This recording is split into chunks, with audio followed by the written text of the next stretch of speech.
me tell you about a friend. It's Craig LeBlanc where the good times never end.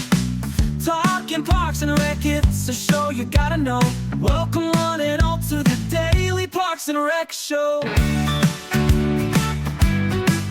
It's the Daily Parks and Rec Show.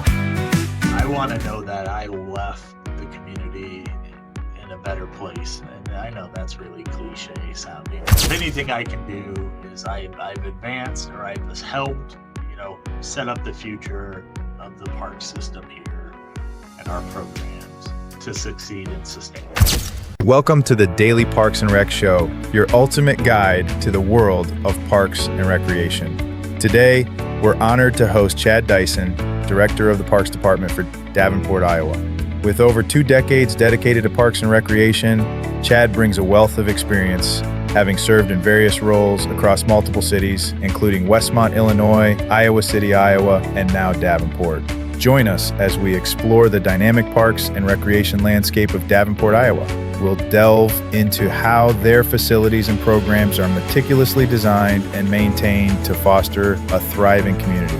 From enhancing green spaces to developing engaging recreational activities, Chad and his team are dedicated to creating impactful experiences for everyone in Iowa Davenport.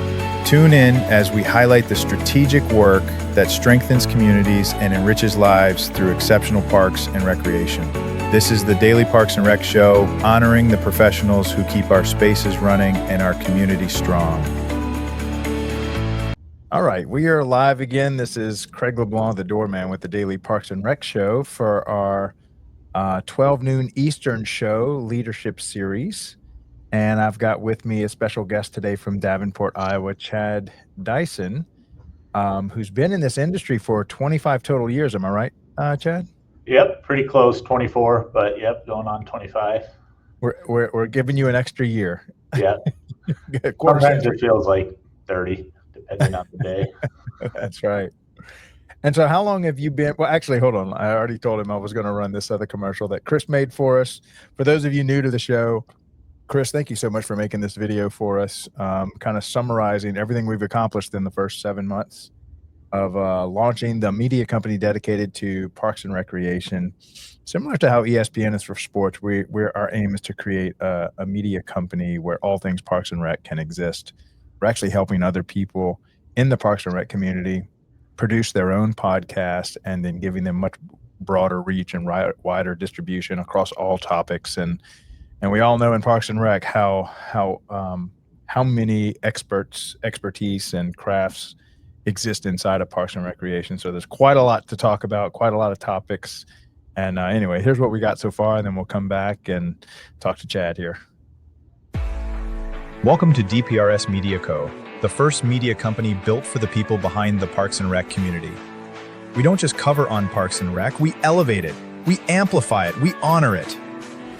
At the heart of everything we do is one mission: to serve the public servants, the professionals who design, maintain, and lead the parks that shape our communities.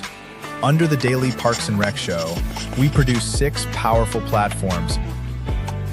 Leadership in Parks and Rec, a spotlight on directors, superintendents, and visionaries shaping the future of public spaces. Facility maintenance, where the boots hit the ground, a deep dive into the systems, crews, and craftsmanship that keep our parks clean, safe, and beautiful. Young Professionals Network, shining a light on the next generation of Parks and Rec. Students, interns, and mentors sharing how we build a legacy together. Youth Sports Mastery, sponsored by National Academy of Athletics. This series is for coaches, parents, and rec leaders working to make youth sports fun, fair, and meaningful again. The Rec Room, hosted by the passionate leaders of Henry County Parks and Rec. This show brings frontline energy and real-life stories from the field. And the weekly Parks and Rec Post, our official newsletter delivering stories, insights, and community wins every week. We are DPRS Media Co., LLC, a media company with a mission to uplift the professionals who serve every community, every park, every day. All right, so maybe that can kind of clue people in a little bit on what we're trying to accomplish here. So Chad, Tell me, how's it going in Davenport, Iowa? Maybe give people a little bit of background of how you got into Parks and Rec, and then what you're doing there in Davenport. Sure.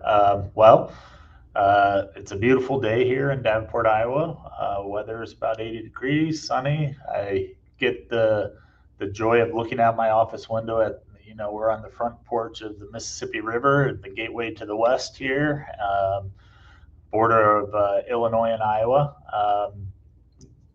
Been in the field, like you said, about 24 years. Started as entry-level programmer running youth sports and adult sports in the Westmont Park District outside of the DuPage County, Chicago suburbs, and spent about 10 years up there. Then transitioned. I went to the University of Iowa, originally from the Quad City area here, and transitioned back to Iowa City. Was the superintendent of rec for the Iowa City Parks and Rec Department for about 8 years, and then in 2019 became the director here in Iowa, or in Davenport, Iowa, running the Parks Department. And have always had a passion for the field. Was a rec kid growing up, a park kid. Spent all my free time exploring parks, trails. Worked seasonally in a maintenance position in high school. Was a tennis instructor for my local parks department, and just sort of have always had a passion for what parks and the recreation side of it bring to a community. Yeah, so maybe we can talk a little bit about those early days when you're not employed in Parks and Rec, but you're kind of actually one of the participants at a young age. How did that help you, in those early days, just develop you as a young man? Yeah, I mean, I think one of the critical things, and it still holds true today, is keeping kids active, not only from a physical standpoint but a social aspect. So growing up, played a variety of sports, did arts programs with my local parks department, did out of school time stuff.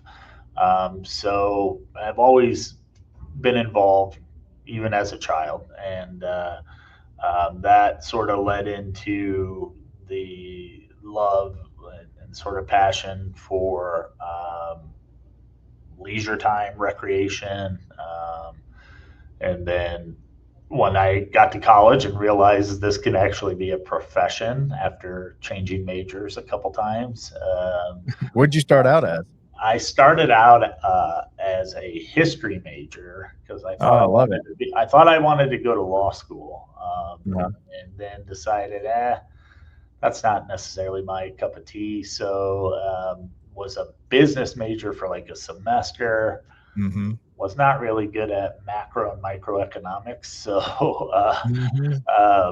but I had been working for the University of Iowa in their rec services division as a sports official and a facility supervisor. And through that, sort of figured out, and then also had a connection back to my hometown to a family friend who was the superintendent of recreation. And I had worked for him seasonally for my hometown park and rec department. And so connected back with him and sort of picked his brain about what his career had looked like and what he enjoyed about what he did. And that sort of sold it for me. And you were just cutting grass with him during the summers or something like that? Yeah. So I worked seasonally maintenance for him and did so. What were some of the things you did during those summers? Oh, the summers. So we did everything from custodial work, garbage detail, to minor maintenance, painting, weed trimming. The whole gamut of support for the maintenance side of the operation. But it was a really fun summer job, and it's something like when I get to, as a leader now in my role, when I get to talk to high school kids or people who are looking for seasonal work, trying to say, like, what better job is there to be than being outside and serving the public, Mm-hmm.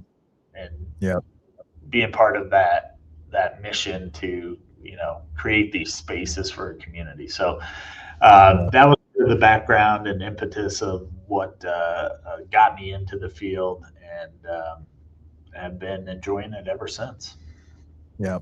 And so that was your first paycheck, or did you have a job before that, or that was kind No, of your first that time? was the first paycheck, and I think, ironically, the only other job I held outside of Parks and Recreation in my life, I worked briefly for a grocery store, Mhm. but everything else has been Parks and Rec related, from beginning of part-time seasonal high school work to where I am today. So.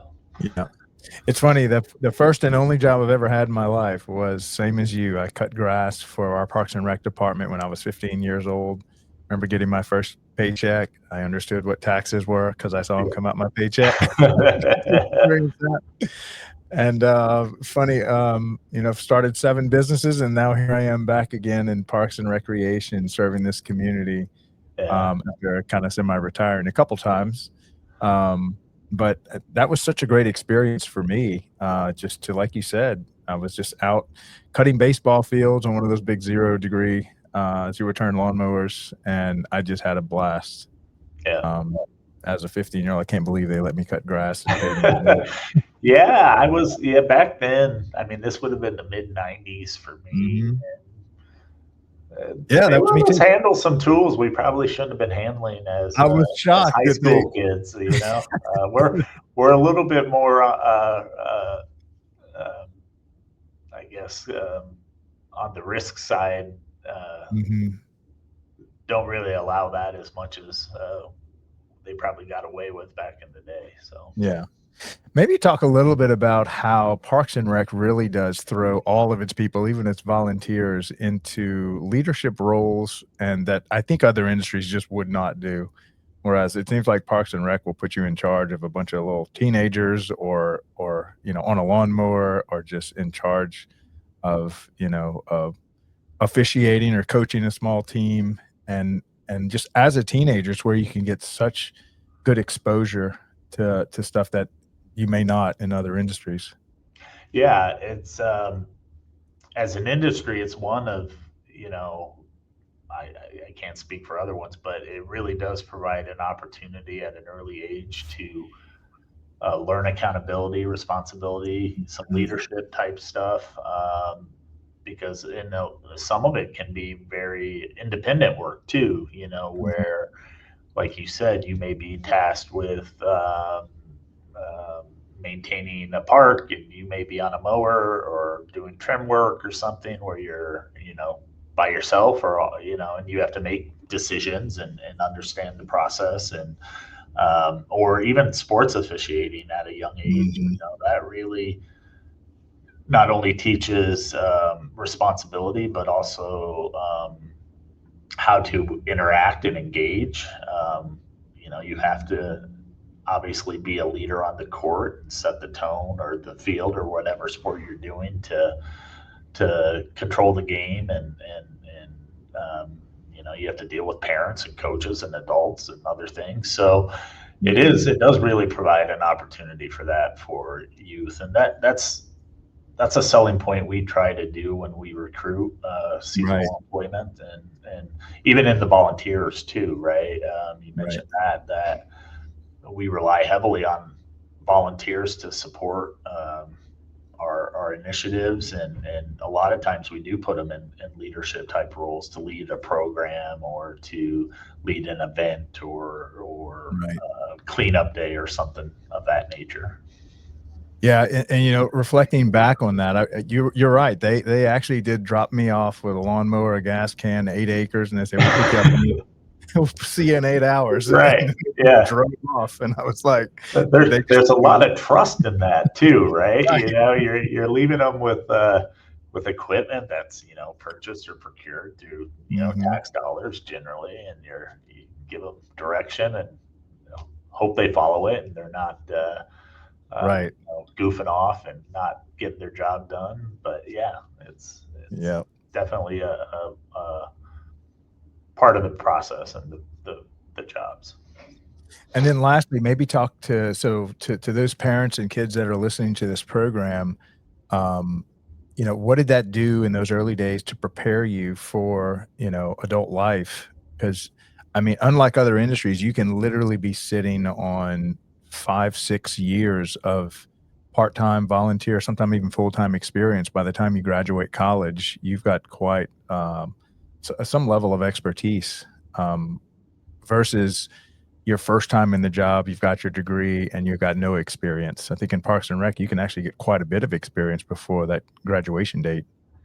Yeah, absolutely. And I would say the experiences I had speak to that because I felt like having that relationship and those part-time seasonal opportunities heading into, a career put me ahead of Mhm. probably others that may not have had that resume or those experiences, but went into the field and sort of had to learn from the start out of college. I would tell you, I probably had gained more experience and knowledge doing those jobs than I learned in the classroom. To be quite Yeah. honest, not a knock on academia or anything. It's valuable, and I learned a lot through my classes and programs in my undergrad work. But having that already knowledge of how a park system works and sort of the day to day tasks and things we do, and even how to, I knew how to pretty easily put together tournaments and sport events and leagues and schedules and field maintenance and how that all sort of ties in together in the programming aspect. Even before I got my first time job, Mhm. just having done it or being around it in a seasonal or even from a participant standpoint, Right. as a kid. Yeah, and I think like you said, no knock on academia. It's just insanely hard to replicate, um, real world settings in a classroom setting, especially when it comes to Parks and Recreation. There's so much that you can only learn on the job because maybe as you can attest to, you probably still face stuff today that you never seen that before, but here it is. It's your Well, I problem to would tell solve. you weekly something new Weekly, comes up. But, right. a couple of my team members here and others, we always joke, yeah, and there was the TV show Parks and Rec. It did a pretty good Mhm. job of, you know, um, highlighting some of, the silly things or things that come up when you work Yeah. in a municipal setting or a government setting. That one day we're all going to write a book, right, with just Yes. tales from Parks and Rec, and Let's do it. it would be funny to see some of the stories we can all share.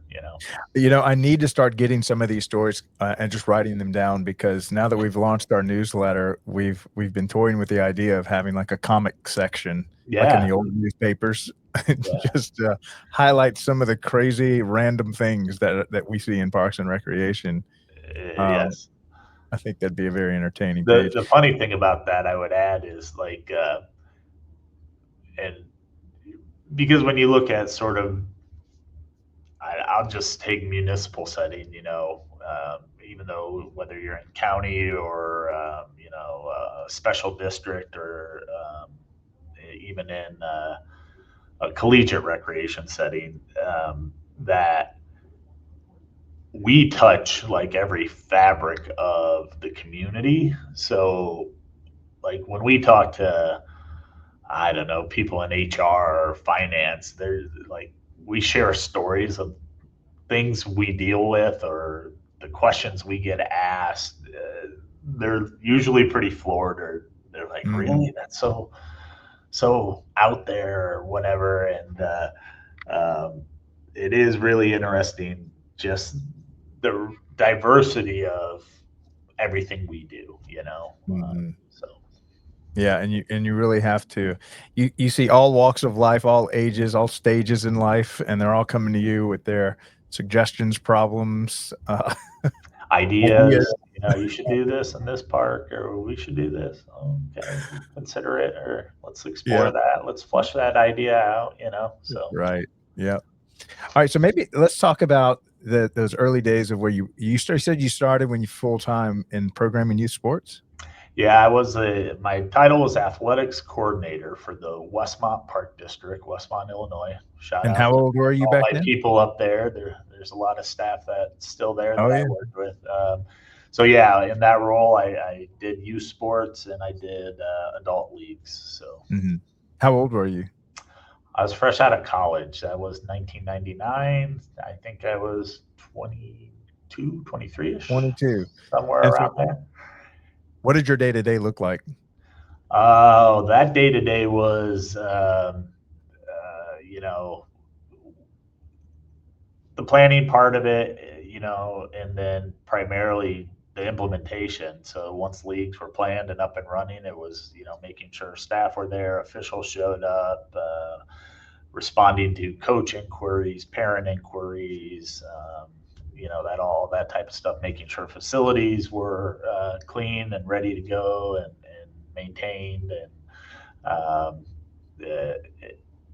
pretty much. Oh, testing my memory too. That was a while ago. Uh-huh. Just making sure that the programs were a success and the kids were involved and having fun and Yeah.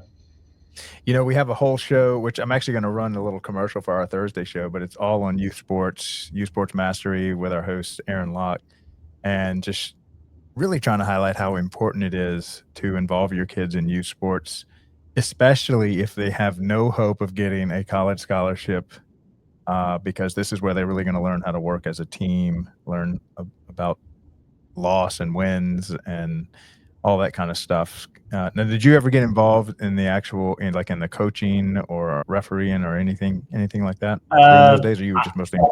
I would fill in as a sports official the times when Mhm. my official may have been a no show or Mhm. but Right. I did that more when I was in college, working intramurals, officiating. Um, Coaching, I've done that more on a personal level with my own kids more recently. Yeah. Didn't really do a lot of the coaching back then when I was responsible for the programs, but Mhm. so that's an interesting thing too. Now being on that side of the fence, coaching my kids in certain sports, soccer is one I do with a couple of my younger boys. Um, and listening to the parents come to me as a coach, but then understanding sort of the back end of everything that goes into planning the program and delivering it. A lot of Yeah. times you get that. Oh, how do I say it? The parents, don't always see the bigger picture of what the program's trying to, they're focused on their kid and what their Right. kid's need is or issue or whatever, whether it's like, playing time or this or that. And so it's always interesting because I can sort of not spin, but relate having done programming and seeing the bigger picture and try to instill that into some of the more challenging parents you might have because Mhm. um, at the end of the day the kids, what's important is that the kids have a positive experience and stay involved. Oftentimes I think parents can, and I've been guilty of this myself, looking at the best interest of their own kid but not necessarily seeing the team as a whole or the larger picture of what the sport is trying to do. Mhm. We had on Aaron's show, we had a guest, Gregory Coleman, one of the best coaches I think in the country, and he said every parent should, before they can attend the game, should officiate one game. Uh, 100% agree. 100% agree. Yep. yeah, and he said he's always asked by young coaches, "How do I know that I'm doing a good job?" And his response was, "If half of your kids participating, or three quarters of your kid, if you're really doing kids, were from last year." Yeah. Instead, if people aren't attending because they're having a miserable experience, there's a problem. Yeah. If they're not coming back, there's an issue there, right? Yeah. And so how do you maybe what are some strategies that you think about when trying to make good programming? I say maybe even say what's good programming, what's bad programming? What are some times where you're like, okay, that was a face plant. Don't want to repeat that. Yeah. Versus what have you learned over the years? Sure. Um, I think the biggest thing, the first step that we, at least I try to instill with our team here and what we do, is making sure that we engage the community first about what their needs and wants are in Mhm. programs, right? Like, we can be creative and out of the box thinkers and think, yeah, this might work, this might try. And you can get away with launching some programs in that fashion, right? Especially Mhm. if they're not necessarily don't necessarily have a high cost or expense to them, or staff time. Um, but we always try to start with getting that upfront feedback and learning what does the community really want, where are the gaps, where are the needs, and how can we deliver programs to meet those, right? Mhm. Youth sports, like, it's been around for so long, it's sort of a rinse and repeat type thing, the Mhm. basics: basketball, football, soccer, baseball, the standards. But then it's like trying to think creatively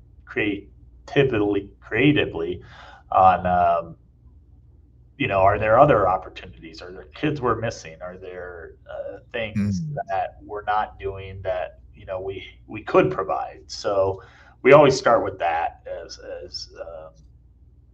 because we could plan programs, we can put things out there all day long, but if it's not what resonates with the community or our users, then they're going to fall flat. So Mhm. Yeah. yeah, so that's one strategy we always start with.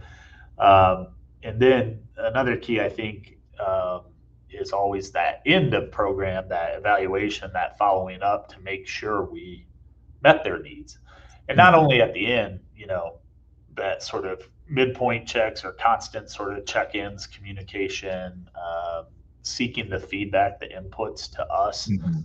Um, like I always say, this is more of a park or a playground sort of example. Like, if we're doing say we're replacing a playground or doing a modification to a park or something, everybody, okay, what do you want to do? What do you want to do? It's not what I want to do. At the end of the day, it's the community's park, right? It's Right. what they want.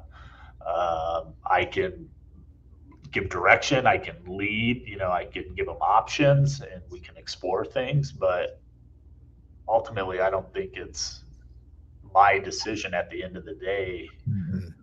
I want the public, I want the neighborhood to tell me, what they want in their neighborhood park, and Mhm. what their expectation is, and our policymakers, for that Mhm. matter. Are there any good kind of standouts or examples of parent feedback? Or I love that end of the season assessment that kind of y'all took into practice. Oh, yeah. So one of the things we used to do, with one of the things we got really good feedback at the end of the year last year in our aquatics area was, uh, we were not meeting the needs of enough public swim hours. So Mm. um, we had been really heavy in sort of lesson based, and I don't think we had a really great balance between public access and lesson.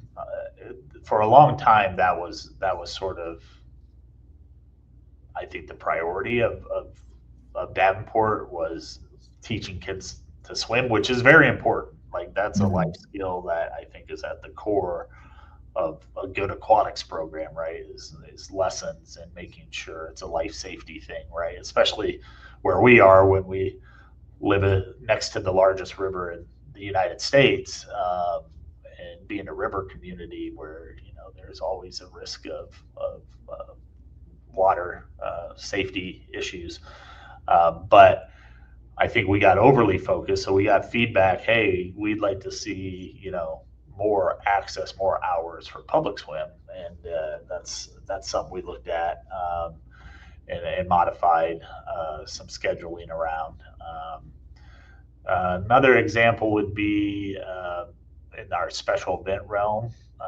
We really started looking at how we could do more sort of youth-based special events, and our special event programmer here really took that challenge and has developed a pretty good compilation of various youth type special events, youth days, back to school days. We have a learning center that was a former zoo that was converted to more of an outdoor education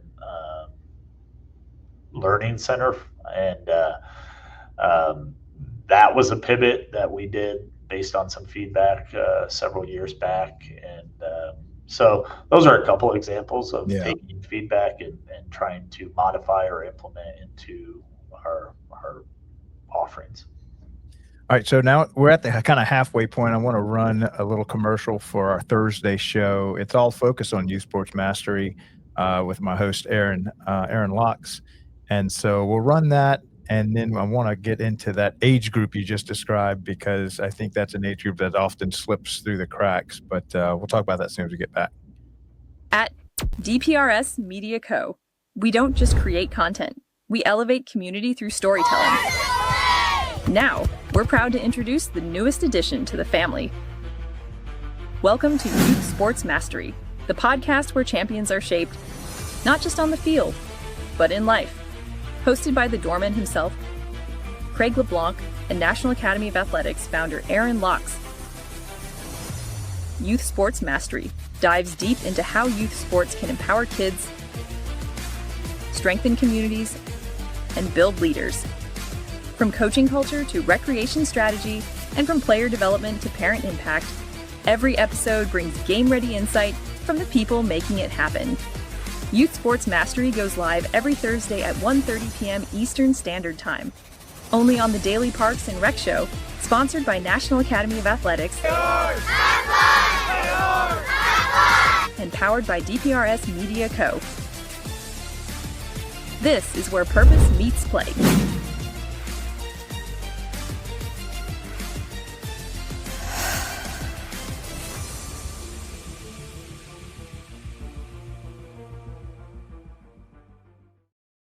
All right, so that show is every Thursday, 1:30 p.m. Eastern, where we talk all about youth sports, and we get some of the best coaches in the industry to talk about, what it's like in early childhood formation and how that's important to put your kids in the youth sports. But actually, I did want to say that, Davenport at 102,000, you have 125 full-timers, 300 part-timers. It's quite a large Parks and Rec department. And you have, like you said, you have to serve the entire community, which is a fairly large community up there. And I think you had mentioned to me how this teenage age group a lot of time kind of slips through the cracks. That we have all kind of stuff for young families, even grade schoolers and stuff. But kind of around that high school and after high school, they just kind of disappear and then show up as an adult in your facilities and stuff. But what do y'all do for these the term that you coined, Screen-Agers? I love that. I've used it several times since then. Yeah. Well, like I said, and you mentioned here, it's probably the most challenging demographic that we see. Part of that, and having teenagers of my own now, I sort of see it firsthand that one, their schedules are so inundated with stuff, right? From school, some of them are working, they get to that working age to, just being social with their friends and other stuff.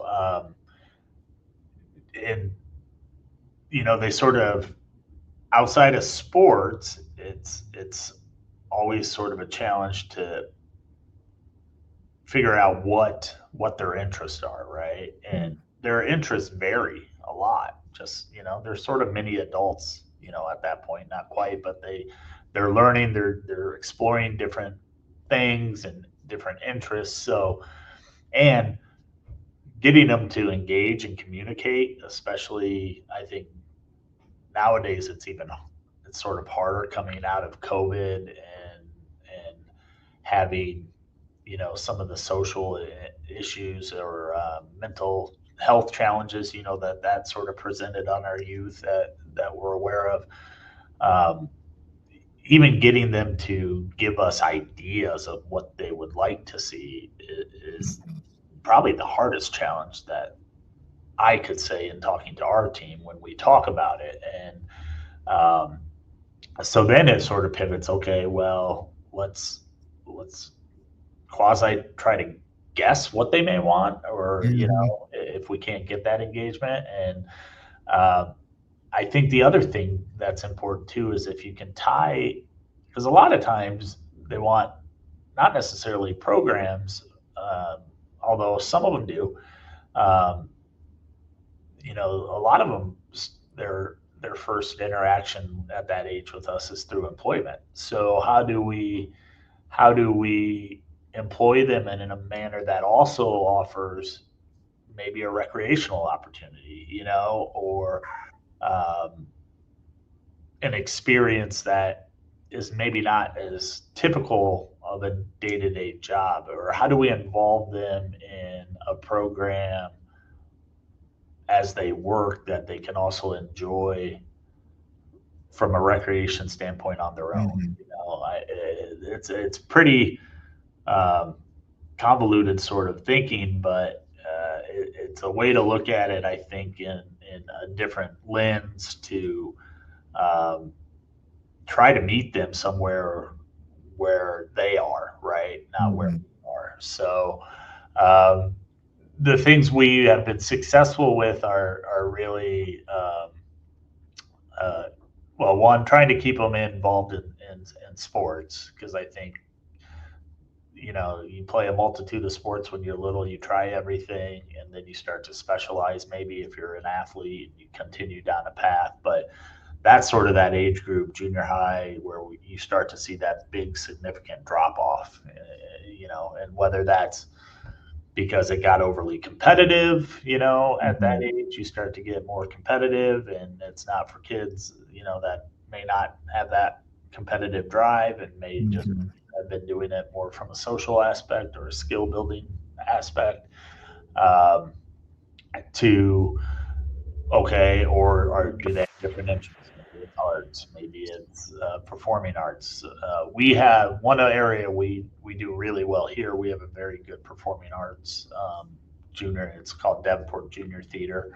It's actually the second oldest junior theater in the country, and we regionally we do probably about 2,000 kids a year, and that's an area where we're really strong in teenagers. We see sort of a interest grow in performing arts, so we concentrate a lot of effort into that to engage that demographic, um, and then really developing opportunities for them to be outside. Whether it's utilizing our trail system for teen runs or biking expeditions. We have a pretty good trail system around the community that we can do that with. So there, like I said, I think it's probably the toughest demographic to reach. Yeah. Yeah, and I'm glad you highlighted that. As you get older, especially into the high school days, it gets harder and harder to participate in sports if you don't naturally excel at it. You just kind of get left behind, and you just stop doing sports. And so, is there first of all, how long ago did y'all identify this? Have you been kind of looking at this demographic, trying to engage them a little bit better? Oh, I mean, I think even from my days back running sports programs for Westmont, I mean, it was a challenge then. So I think through my career, and I think if you talk to many park professionals, they'll probably echo a similar story that that's an area that is just, that's a demographic and age group that's just hard to reach, hard to plan for. Um, but I think we haven't done it here, but I've been in NRPA sessions before, and I've seen some communities that do really good jobs, like with youth committees or some sort of youth advisory component to, because I think as adults, if you're a parent of a parent of a teenager, they don't like listening to their parents. They're certainly not going to listen to some parks Wait, director that they don't know, right? So yeah. it's critical to like identify some peers that can engage their fellow peers on your behalf or for you, right? So that's where I think a youth advisory component can play a critical role if you can get those established in your communities, right? And they're sort of your marketing, right? They're the ones that are going to help get the input to develop stuff, and then also help get the word out and get kids involved. Right? Yeah. That must be an Iowa thing. I think in New Orleans, our teenagers always listen, never really, not very opinionated, and always do what they're told. Oh, sure. Okay. We're Iowa nice. Our teenagers are very nice here. Yeah.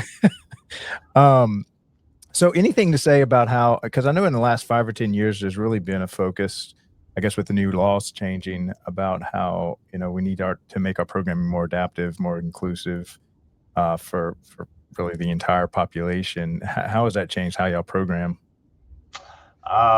So from a programming standpoint, we're probably a little behind here on that, but we're on the park side. We've been stepping up. We're actually completing our second all-inclusive playground project here.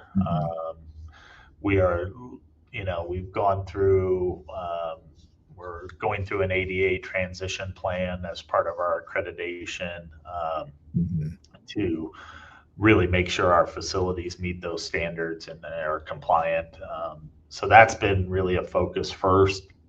And then being able to have the systems in place to make accommodations, to make sure anybody who needs an accommodation to participate in something, we have those in place. So we do have an adaptive and inclusive program area that's largely Special Olympics based, but and that's been around for a long time. Our program supervisor Sherry Fisher does a great job running that. So we do have that in place and have. So there's not a lot of nuance to the adaptive inclusive outside of that, short of other programs that may need modifications or assistance to participate in. So, but on the facility side and the park side, we're making some pretty good strides to at least think about that all the time if we're doing a new park development or Right. are doing, keeping that as part of a planning process is important. Now, you had mentioned that y'all are the first CAPRA accredited agency in the state of Iowa. Was that part of that? And maybe we can just talk a little bit about that accreditation process. When did y'all receive that? So we got our initial accreditation in 2013. And we've renewed, I believe, 3 times since then. I was not here at the time. That was a different director that took that initiative, but we find it to be valuable. One of the things, aside from our department, Davenport has 5 other departments that are accredited, and it's always sort of been a policy and a council-driven thing that the departments are accredited. They find that important. The process with CAPRA, I think, the initial, I wasn't here for it, but from what I've heard, the initial application and accreditation was probably the most challenging part.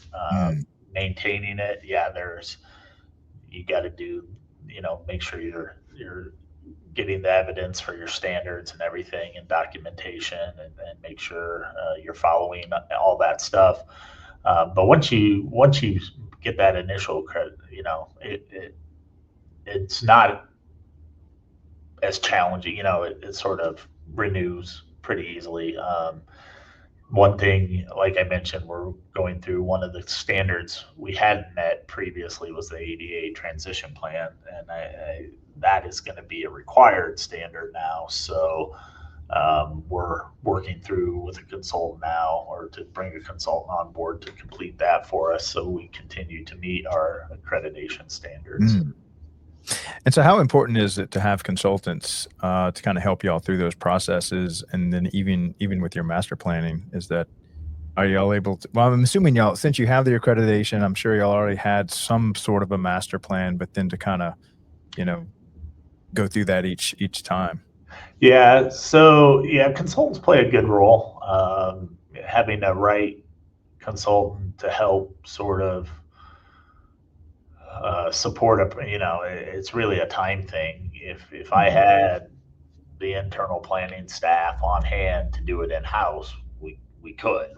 We just simply don't have that resource. So we rely on consultants for a variety of planning processes.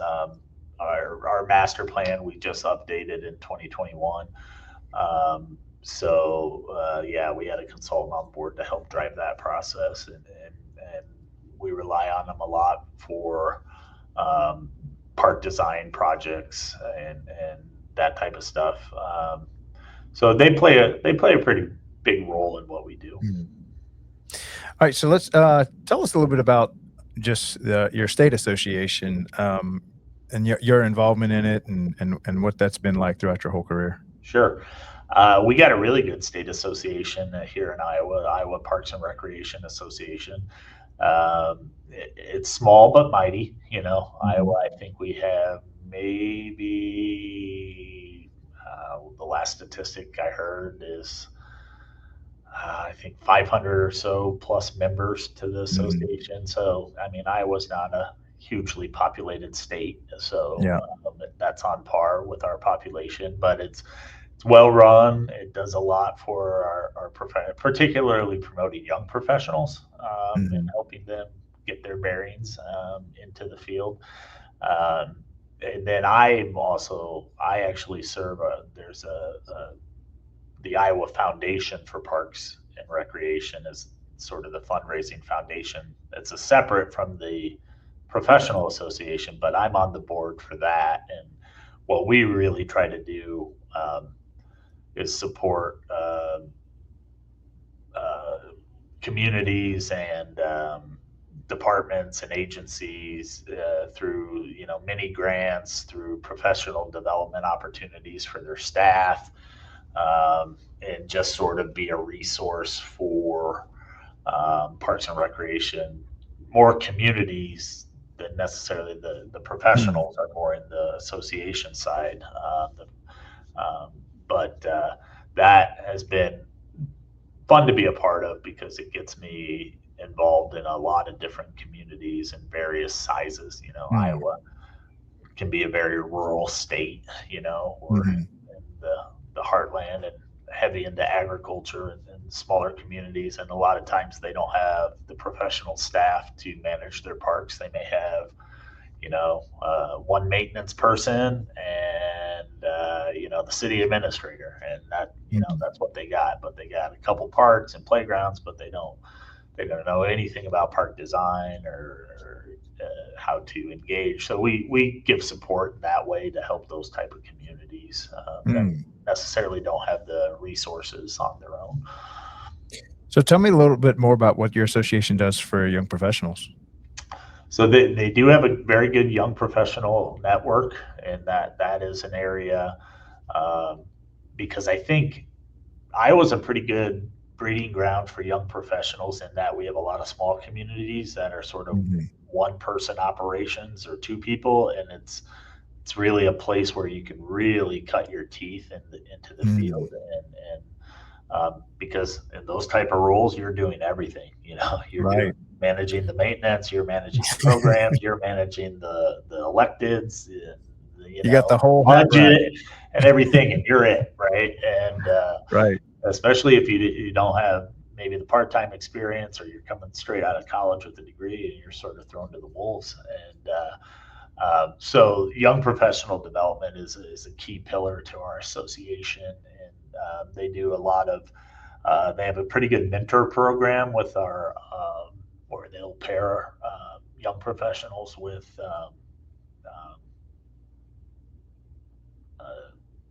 people who have been in the field a while, I guess, Yeah. seasoned veterans, so to speak. And they do a good job of also providing opportunities to attend not only our state conferences, but NRPA. So they do a couple like grant opportunities that get specifically targeted to the younger professionals. I want to say you got to be under 30 and less than 7 years in the field to qualify. So yeah, that's one of the big things our association does really well. Now, who's kind of spearheaded that? When did that launch? Because, and actually, we have a show dedicated to the young professionals. So every Friday, 12 noon, 52 shows a year, all about the young professionals in the entire industry. And a lot of associations don't even have a YPN, I guess, really effort. And here y'all are. How many years would you say, or do you? I could say it's at least 10 or more since I've been back in Iowa and involved. It was around, so it predated my time, and it may have been in its infancy about maybe 12, 15 years ago, but it's been around for a while. And who heads that up? Is that your executive director there, or yeah? So the state association has 2 employees. One is our executive director, and she sort of. There's a young professionals committee off of the board that sort of oversees it and does all the networking and planning for what they're trying to do. But yeah, it's run through our director of the association. What's the name of your ED there? Oh, Kelly. Oh, you're putting me on the spot. I'm going to forget her. Kelly Rose Johnson. Kelly, if you're watching this, don't hate me for forgetting the last name for a minute. Kelly, I'm going to reach out to you because I want to learn more about your YPN. She's going to kill me. Yeah. It's actually fairly rare from after running the Friday show on YPN. I would say that y'all may be ahead of the pack as far as state associations. Probably in the top, at least in the top 10, maybe top 5. And I think the one thing, like I mentioned, like in Iowa here, because we have so many rural, smaller departments, communities that do Parks and Rec, is that that's why there's such an emphasis on young professional development, because most of them are, that's a very basic entry level job into the field. So a lot of them are coming straight out of college, their 4-year degree, or have worked maybe seasonally in their town and have just sort of worked their way up into that role. So yeah, I think just the basis of the state and the varied type of smaller rural type communities that populate the state of Iowa, that's driven sort of the need for that professional development piece. Man, I can't imagine your first day being your director of a town and it's you and one other person. And you've got all here's the key to your office. Here's all the stuff the previous person left for you. Have at it. You're on your own. We'll see you in a couple of years. Right. Now, how about NRPA? Do you attend that regularly? Have you done anything with that, or anything about how Iowa participates there? Yeah, so professionally, I usually attend annually. I don't know. I think I've probably been to 12 to 15 NRPAs over the years. We usually here, at least in Davenport, we send our leadership team. We like to attend. The state association sends. I think Iowa usually maybe has 40 or so professionals that show up. Again, a lot of it's budget related, right? Or where it is, travel costs. Those smaller communities don't have the budget necessarily to send their people to NRPA. So that's where our state conference really plays a vital role in bringing ideas and exhibitors and sessions and opportunities to those professionals. But I always enjoy NRPA. I get a lot out of it. The sessions are always great. Networking is fun, and the exhibit hall is always my favorite. Oh yeah, it's amazing. Vendors, see what's new, what all the vendors have new to the market, what's trending, and that type of stuff. So, looking forward to going to Orlando this fall, and I'll be there. Yeah, we'll have to touch base.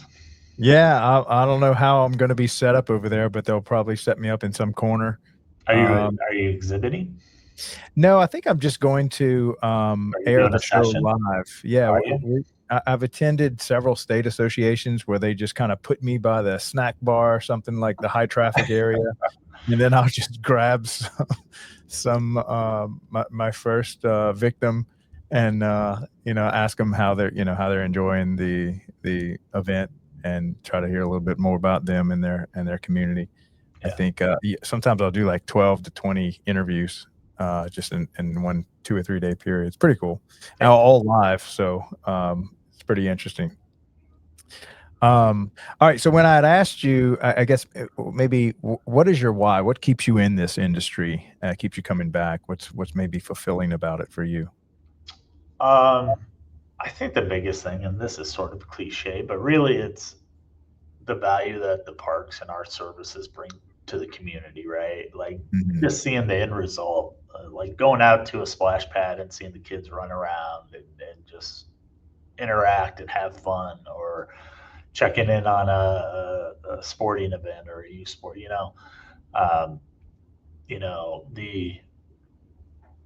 with all the challenges of public service, the why is still the end result of benefiting the community at the end of the day, and seeing the fruits of your labor enjoyed.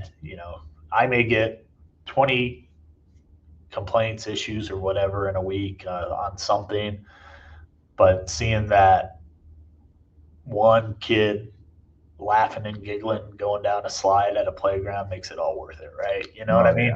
It's sort of the simple things in life, and this is the best way I think a community or a city government or a department can really touch those reach those people. So that's my why.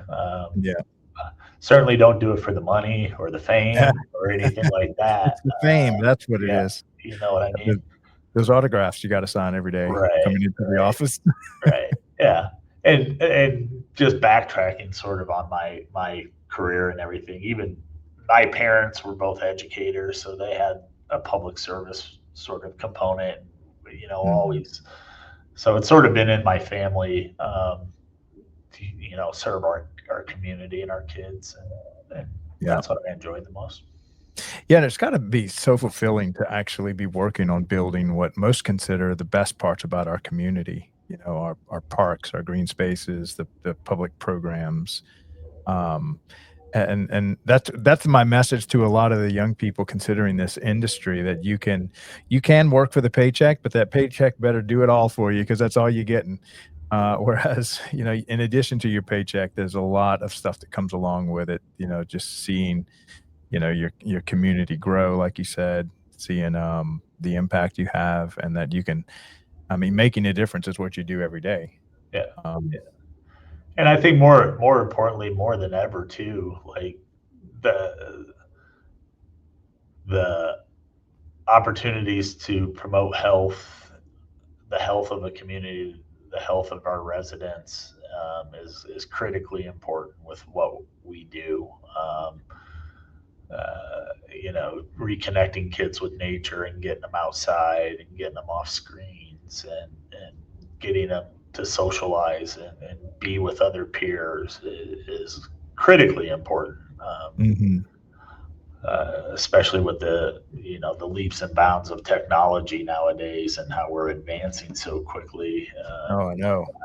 I think um, that is another big why for me, is to make sure that we have sustainable spaces and programs that create those opportunities. Oh, yeah. Yeah, as I see every industry collapse into AI and soon to be robotics, I see the industries left over are going to be those quality of life industries. I think Right. that's why we see an explosion of yoga studios, coffee houses, people wanting to get out and just be within their community. Um, just speaking to all those entrepreneurs out there, you should definitely find some business in quality of life, because that might be the only industry left. Right. And For sure. Yeah. I don't know how okay, AI will replicate, parks. That'll be interesting, yeah, we may just be sitting around parks trying to figure out what's the meaning of life. All right, so we have a little tradition that we've started a few episodes, a few weeks back now, where previous guests will leave a question for the next guest. And Oh, I've actually got two for you, and then you okay. need to leave a question for the next victim coming on the show tomorrow. Okay. Um, a fun one is, if you were a piece of playground equipment, what would you want to be and why? And the other Oh, one is, uh, when you retire. So you can choose which one you want to answer first, because one's kind of serious and one's fun. okay. When you retire or leave this profession, what do you want people to say about you? What do you want to be your legacy? Oh, okay. Uh, I'm going to go with the first one first, or the second one first, the legacy question. Well, Mhm. I think, like I said earlier, it's not about the fame and fortune for me. I just I want to know that I left the community in a better place. And I know that's really cliche sounding, but it's true. Like, if anything I can do is I've advanced, or I've helped, set up the future of the park system here and our programs to succeed and sustain, right? Mhm. That's what. It's not about how many facilities do I build during my tenure, or get off the ground, or parks developed, how many plaques I have with my name on it as part of the planning committee on a Mhm. community center. I could care less about that. It's just leaving it a better place than I got it. And Yeah. then the playground piece. Wow, there's so many options. I would say, well, I'm a climber, so I like Mhm. the play pieces where you get to climb, and I like height too, and so I would say I would be um, I would be like, we used to call them the space nets, but a net climber, so to speak. Yeah. Oh, yeah. And one of the reasons, I think, because I think that play component usually offers one of the more social aspects of a playground, where multitude Mhm. of kids can interact with it at a singular time. And I think that lends to sort of my way of how I interact and communicate, like getting everybody involved, right? Not Mm. just one. So I think we're better Yeah. as a tribe than by ourselves. So I would be a net climber. How's that? Yes. Yes, and for those that haven't seen these new playgrounds with these huge climbing nets, and you're like, I think if you look at it, it's kinda impossible that you could fall from the top all the way down without hitting 50 things on the way down, but you look up and they go pretty high, a When lot they of them. first came out, I was like, there's no way this is compliant. Like, Right. kids are going to That's what I climb up thought. these things and fall, but they don't, and they're built in a way that, yeah, if you do slip or whatever, you're only moving a little bit. There's not a Right. real risk, but some of them get pretty high for sure. Yeah, they do, they do. Alright, so what question do you wanna leave behind for, my next guest? Oh, okay. I would want to ask. Well, I got two. This is one I always use in interviews, and All it's right. sort of dumb, but um, if you had a superpower, what would it be, and how would you use that in the role you are seeking to have or have? How's that? Mhm. They're Got it. already in an existing position. I think that is always sparks some creative thinking a little I bit. love it. So And what's your other one? the other one would be, what is, how are you? This one's dumb, but well, not dumb, but it's one that I frequently ask when I see interact with other professionals and stuff, and it's really about budgetary challenges. So what are the biggest budgetary challenges you're facing currently, and what are you doing to offset or mediate those challenges? Oh, I Because I love think that right one. now, I think our fiscal, I mean, that's a big challenge here is um, getting the dollars we need to provide our services when we compete against other services that may be considered core services like public safety or public works, streets, roads, that type of stuff. So, Yeah, that's a good question that I think is constantly in the forefront. Um, yeah, Fortunately, this industry has survived hundreds of years, so, thanks to we're leaders like we're good yourself. at doing things on a dime, and Yes, y'all are. stretching our dollars the best we can, and still Yes. delivering on what we're supposed to deliver. Yep. Yeah, y'all are masters at that. Well, Chad, thank you so much for coming on to the show today. Appreciate you sharing, giving us a window into not just Davenport, but also Iowa. Great state to kind of cut your teeth and maybe start off in a little small town and then work your way up. Yeah. Uh, Thank you yep. for having me. Appreciate it. And thank you for Yeah. doing what you're doing to support the profession in the field and all the platforms you're launching. They're fantastic. So keep up Well, the good thank you. work. Thank you for watching. My commitment is to keep going. I All won't right. quit. Okay. All right, Chad. Take care. Thank you. All right. Bye-bye. Bye.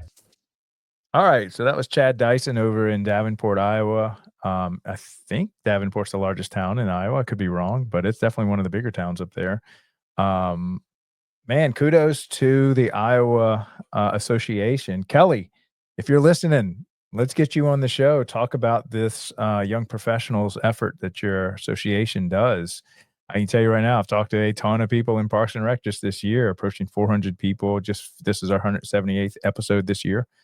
And I would say that you are more rare than common. I put you after all my conversations, you'd probably be in the top 10, top 5 easy as far as associations that are really targeting the young professionals. And I'd love to learn more. Love to have you on our Friday show. And Chad, appreciate you coming on the show today. Love your answer to one of those questions as far as the playground equipment. Makes me want to go find one of these crazy things and climb it. Actually, I know we've got a couple of them here in Baton Rouge and New Orleans. Okay, so tomorrow we have a great lineup. We've also got a great show scheduled for Thursday with Aaron. Got a great show for the Young Professionals Network coming up this Friday. And we are still working hard on the facilities maintenance show. We had one scheduled for today, but we had to move it. And then we've got a couple more good ones coming up. If you work in facilities maintenance, whether it's in urban forestry or project planning, project management, even like master planning, a lot of people don't realize how much the maintenance side participates in creating a master plan and understanding what the condition of your current facilities are.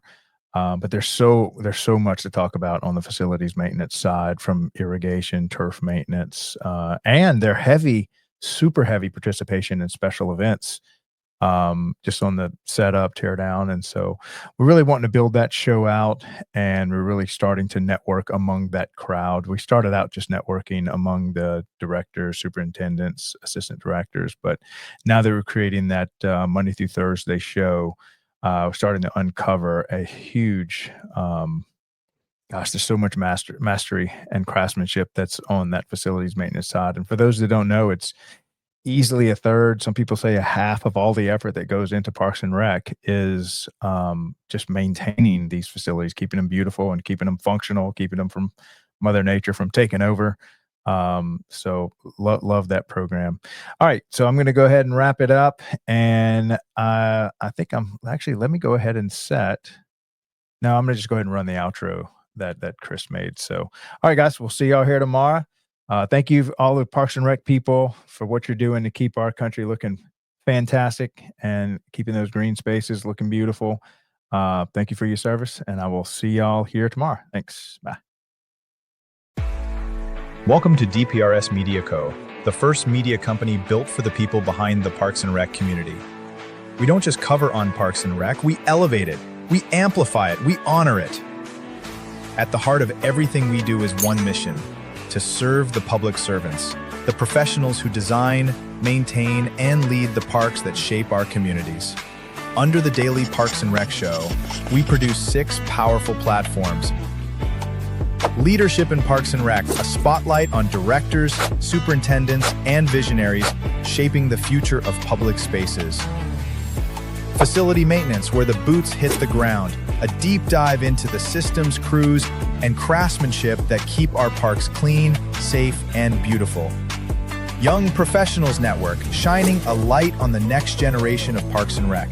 Students, interns, and mentors sharing how we build a legacy together. Youth Sports Mastery, sponsored by National Academy of Athletics. This series is for coaches, parents, and rec leaders working to make youth sports fun, fair, and meaningful again. The Rec Room, hosted by the passionate leaders of Henry County Parks and Rec. This show brings frontline energy and real-life stories from the field. And the weekly Parks and Rec Post, our official newsletter delivering stories, insights, and community wins every week. We are DPRS Media Co., LLC, a media company with a mission to uplift the professionals who serve every community, every park, every day.